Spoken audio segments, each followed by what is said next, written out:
OK，歡迎大家再次翻嚟 Alfred 嘅課程啊！咁我今次咧就為大家打造咗一個咧 HR 人力資源管理101嘅課程。咁啊，事關咧，其實因為好多嘅朋友啦，不論係管理員嘅人員啦，或者係老闆咧，都問我：哇，其實管理真係好頭痛，好麻煩。究竟我係點樣做嘅咧？咁樣咁啊，所以我特登錄製咗呢一段嘅6集嘅課程，咁就希望咧大家可以了解下我嘅經驗啦，係啦，同大家分享一下。咁啊，但係個課程開始之前咧，咁我哋就有呢個 introduction。嚟到呢度，大家咧就首先思考下一個問題先。其實你諗下，你每日翻工嘅時間，你行入辦公室嗰下，你究竟每日都係救緊火啊，定係做緊領航咧？呢個問題咧係事關重要嘅。因為如果你每日都係救緊火嘅話，你當然覺得好攰啦。但係如果係你做緊領航嘅時候，其實你係帶領緊一班人去做你想做或者你應該要做嘅嘢。所以你係點樣由一個人嘅團隊，一個人就唔係叫團隊啦，由一個人嘅工作去打造成為一支自動駕駛嘅戰隊咧，呢個對於你嚟講係非常之重要嘅。咁呢個首先你就要諗一諗啦。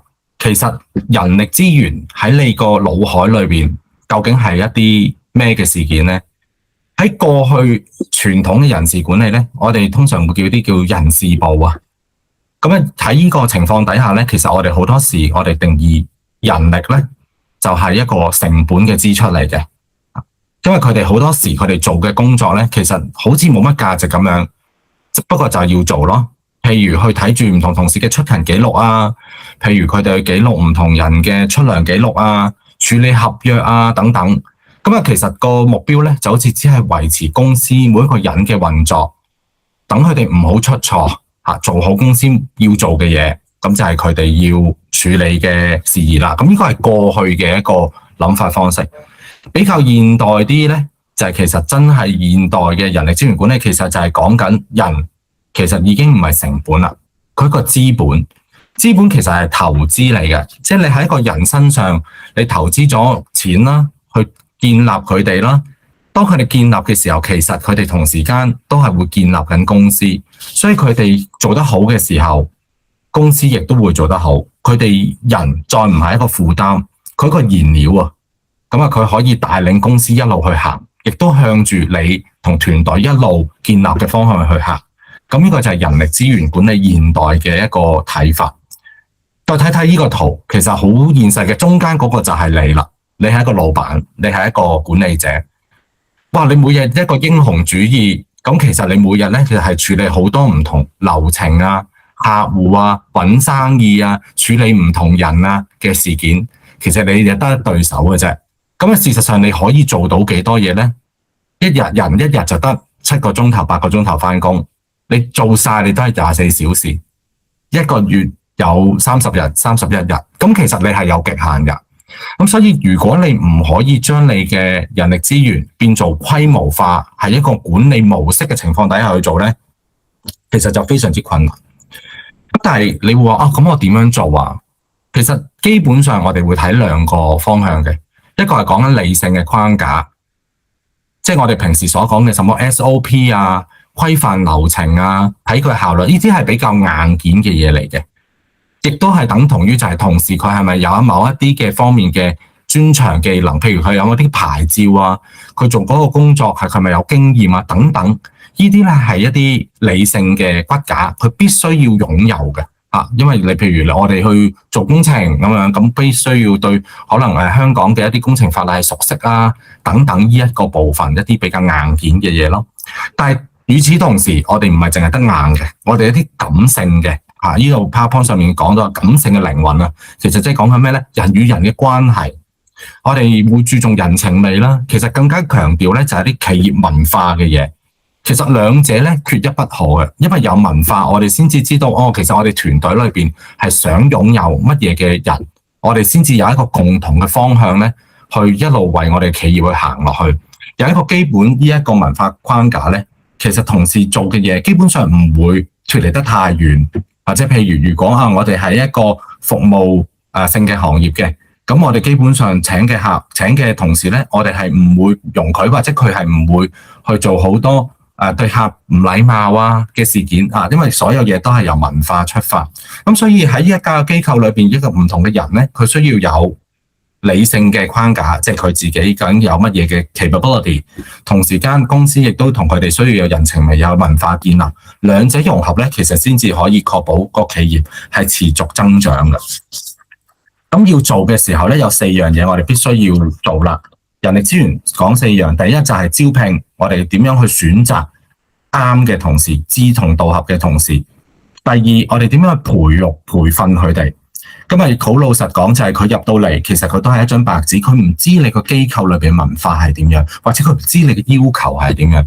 所以喺呢個部分，我哋都要教佢哋點樣做。跟住我哋用我哋績效管理，我哋點樣發揮到佢哋最好嘅一邊。我哋用數據分析，點樣可以知道佢有乜嘢做得好，有乜嘢係要進步，持續去睇下其實佢 performance 個 effectiveness 係點樣。最後就係同事做得好好，我哋當然希望佢可以留低喺度，咁係一啲激勵嘅內容咧，咁就可以即係留低同事，令到大家去貢獻一個共同嘅文化。咁啊，希望咧成日我哋想講一間企業我哋要一齊贏，就係呢啲環 HR 咧，其實人力資源咧，基本上就係環繞呢4樣必須要做嘅嘢啦。咁啊，再強調一樣嘢啦，就係一間公司老闆又好，俾你好彩，你請到一個好叻嘅人。如果你冇系統，你就係依賴一個單一嘅天才。就算你好叻，你嘅同事有一個同事好叻，但係佢基本上都係嗰句，佢一日得7個鐘頭返工，佢做晒即係24小時，其實佢冇可能處理晒所有嘢。我哋一定要分散我哋嘅風險，因為都係嗰句係一個投資嚟㗎嘛。我哋分散俾唔同嘅人去做，唔同人處理緊唔同嘅嘢，咁所以喺件事上面咧，我哋先至可以將個槓桿可以做得更大更好。PowerPoint 上面有講到就係以和為貴。其實呢個和咧係有2個重要嘅解釋嘅。第一，當然係共同啦，我哋共同一齊去做一件事，我哋共同嘅理念一齊帶領公司去一路行落去。另外一個我覺得更加重要嘅咧係有和而不同啊！我哋成日所講就係我哋好多人其實由佢哋來自唔同嘅背景啦，佢哋有唔同嘅經驗啦，佢哋甚至有唔同嘅學歷啦。呢啲咧係會令到佢哋好有獨特個性嘅一個人，但係點樣芸芸將唔同獨特個性嘅人融合埋一齊，然之後我哋可以一齊去行落去咧，咁啊呢個和而不同係非常之重要㗎。嚟到呢度咧，咁啊我哋講講，咁我哋嚟緊嘅6個課堂，我哋會講乜嘢啦？啱啱講咗啦，人力資源。我哋有4樣嘢需要做，咁我哋分別就會喺呢個6堂裏邊講啦。第一就係喺 recruitment 裏邊，我哋點樣挑選我哋嘅戰友啦？我哋點樣先揾到啱適合嘅人？唔係揾咗人，係揾啱人，呢個先係非常重要。第二集同第3集咧，我哋就會講下績效管理，我哋點樣用我哋 KPI， 我哋點樣用我哋OKR。去做我哋嘅績效，等啲同事知道究竟我哋係點樣去睇佢哋嗰個 effectiveness 個 performance 係點樣嘅。第4集嘅激勵作用啦，咁啊同時就係除咗要跑之外，唔係要跑咁簡單，我哋要一齊贏。我哋點樣可以激勵同事？我哋望住公司同一個目標一齊做落去，我哋共同成長。第5就係當你有一個系統嘅時候，你就可以批量咁樣產出，你唔係一個 hero。